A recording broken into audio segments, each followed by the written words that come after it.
Pompeo criticizes Trump over adding nearly $8 trillion to U.S. debt. Biden stresses voting rights on Bloody Sunday anniversary. Jewish New Yorkers rally to demand end to military funding to Israel. Chicago Muslim School wins regional championship.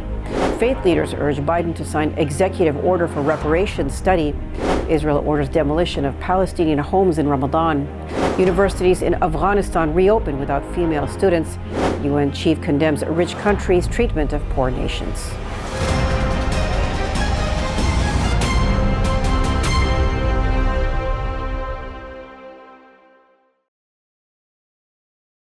From our Chicago studios, this is the Muslim News on Muslim Network TV. Assalamu alaikum, I'm Samana Siddiqui. Our top story tonight.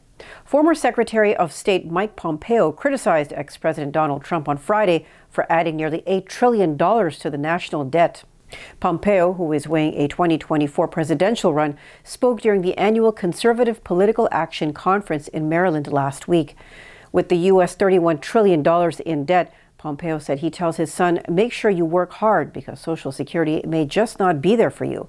He also said that recent administrations, Republican and Democrat alike, have added trillions to the debt.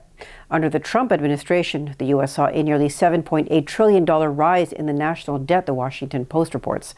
Treasury Secretary Janet Yellen in January told Congress the U.S. government would start using extraordinary measures as the national debt approaches $31.4 trillion. In the past 11 months, thousands of fake automated Twitter accounts have been created to offer praise for former President Donald Trump. The fake accounts have ridiculed Trump's critics from both parties and attacked Nikki Haley, former South Carolina governor and UN ambassador. Haley is challenging her one-time boss for the 2024 Republican presidential nomination. The bots also aggressively suggested Florida Governor Ron DeSantis could not beat Trump, but would be a great running mate. The sprawling bot network was uncovered by researchers at Cyabra, an Israeli tech firm that shared its findings with the Associated Press. The identity of those behind the network of fake accounts is unknown. Cyabra's analysts determined it was likely created within the U.S. On Sunday, U.S. President Joe Biden called for strengthening voting rights for African Americans at an event in Selma, Alabama, marking the 58th anniversary of Bloody Sunday. On March 7, 1965, hundreds of voting rights activists were attacked by Alabama state troopers while trying to cross the Edmund Pettus Bridge during a march on Montgomery. Biden told the crowd, the right to vote and to have your vote counted is a threshold of democracy and liberty. He noted that in the U.S., hate and extremism will not prevail, although they are rearing their ugly head with significance now. Biden urged Congress to pass the John Lewis Voting Rights Advancement Act and the Freedom to Vote Act. The former is an amendment to the Voting Rights Act of 1965, named after late civil rights icon Congressman John Lewis. More than 200 interfaith leaders have requested President Joe Biden establish a commission to study reparations for African Americans by signing an executive order. They are calling for it to be established by the Juneteenth federal holiday on June 19th. In a February 28th letter co-organized by the National Council of Churches and Faith for Black Lives, leaders wrote, our faith traditions hold as central the essential worth of each person as having been created in the image of God. Our faith also teaches the importance of contrition and restoration when we commit acts of wrongdoing that denigrate others. Juneteenth marks the day in 1865 when enslaved people in Texas were learned that they were free. The leaders wrote, only an honest and complete assessment of the harms done by the horrors of slavery, Jim Crow segregation, and racial discrimination that provides for the restoration of those harmed will right the wrongs of the past that still haunt us today. Signatories include Edward Ahmed Mitchell, National Deputy Director of the Council on American Islamic Relations.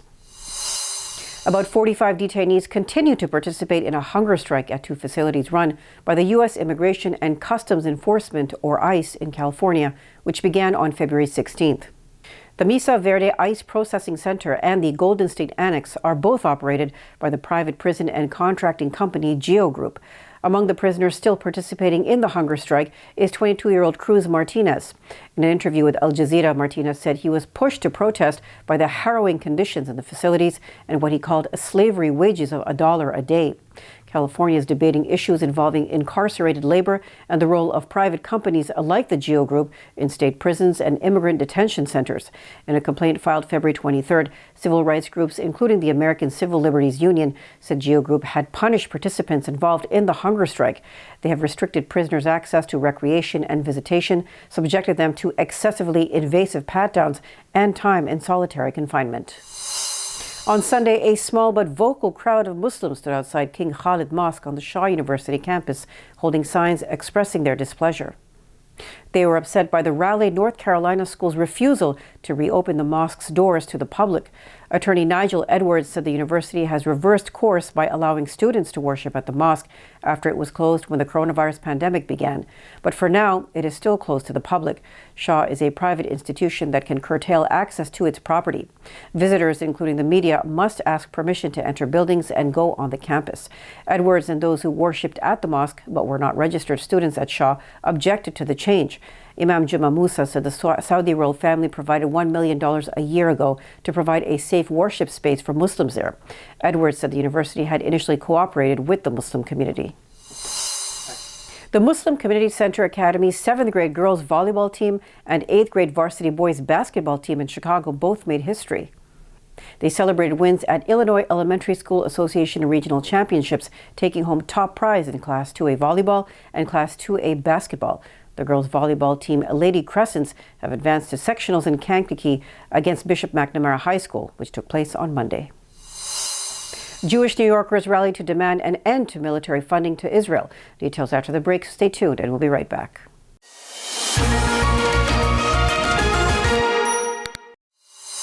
Welcome back. Hundreds of Jewish New Yorkers rallied and marched on the home of Senate Majority Leader Chuck Schumer on Sunday. They protested his support of far-right Israeli Prime Minister Benjamin Netanyahu amid growing violence against Palestinians, which they say is enabled by U.S. support. Jewish Voice for Peace member Jay Saper said, "As Jews who support freedom and dignity for all people, no exceptions, we will not just sit in horror as the state of Israel carries out ethnic cleansing in our names." Saper called for an end to all U.S. military funding to Israel. The protest came less than 2 weeks after Schumer visited Israel and pledged the U.S. Senate's fullest support. The government of Prime Minister Netanyahu is facing mass demonstrations over its authoritarian judicial reform proposal and international backlash for expanding illegal settlements on Palestinian territory. Senator Bernie Sanders, a member of the Senate Democratic leadership, said the United States gives billions of dollars in aid to Israel. He added, "It's time the U.S. put some strings attached to that funding. You cannot turn your back on a two-state solution. You cannot demean the Palestinian people there. You just can't do it and then come to America and ask for money," he said. Sanders said he may introduce legislation to place conditions on U.S. military aid to Israel. Israel's National Security Minister Itamar Ben-Gvir ordered police to continue razing what he claimed were illegally built Palestinian homes in occupied East Jerusalem during Ramadan. Ramadan is expected to begin in 15 days. Israel did not carry out home demolitions during Ramadan in previous years to avoid tension with Palestinians. Palestinians see Israel's demolition policy as an attempt to drive them out of East Jerusalem and strengthen Israeli occupation of the city. Israeli authorities consider these houses illegally built without a permit. Israeli newspaper Yediot Ahronot said Israeli police warned Ben-Gvir the fasting month could be extremely volatile. International law regards the West Bank and East Jerusalem as occupied territories. All Jewish settlement building activity there is illegal. Some universities in Afghanistan began a new semester Monday without female students after classes were suspended for the winter months. The Taliban regime recently moved to close universities nationwide to female students until further notice. The government has restricted women and girls' freedom of movement. It has also excluded women from most areas of the workforce and banned women from using parks, gyms, and public bathhouses. Thousands of women have lost their jobs or were forced to resign from government institutions and the private sector. Girls have also been barred from attending middle and high schools. Many women have demanded their rights be reinstated by protesting and organizing campaigns. Tatarstan's president, senior Russian officials, and representatives of the Organization of Islamic Cooperation met on Monday for a meeting of the Russia-Islamic World Strategic Vision Group in Moscow. Speaking at the meeting, President Rustam Minikhanov said expanding cooperation with Muslim nations was a priority of Russia's foreign policy. In this difficult period of crisis in international relations, cooperation between the Russian Federation and the countries of the Islamic world is of great importance, he said. Also attending the event was Russian Foreign Minister Sergei Lavrov. He stressed relations with Muslim countries were important for Moscow. We are in favor of establishing a just, democratic, multipolar world order based on the principles of the UN, together with our friends in Muslim countries, he said. Russian Deputy Prime Minister Marat Khusnulin said over the last 3 years, Russia's trade volume with Muslim nations has increased by nearly 30%. The Group of Strategic Vision Russia-Islamic World was established in 2006. Its aim is to help develop ties between Russia and Muslim countries through intercultural and intercivilizational cooperation. United Nations Chief Antonio Guterres condemned wealthy countries and energy giants for throttling poor nations with predatory interest rates and crippling fuel prices. He spoke on the opening day of the UN's Least Developed Countries Summit in Qatar on Saturday. The summit of 46 countries is normally held every 10 years, but has been delayed twice since 2021 due to the coronavirus pandemic. Guterres said wealthy nations should provide $500 billion annually to help others trapped in vicious cycles, blocking their efforts to boost economies and improve health and education. He added that richer countries have promised but failed to produce hundreds of billions of dollars to help poorer states battle climate change. Guterres said the UN would keep pushing for the resources already promised. No leader from any of the world's major economies attended. Thank you. That's all from our Chicago studios tonight. Thank you for tuning in. You can find previous episodes and more on our YouTube or Facebook. For more content, keep watching Muslim Network TV or visit muslimnetwork.tv. Salam and good night.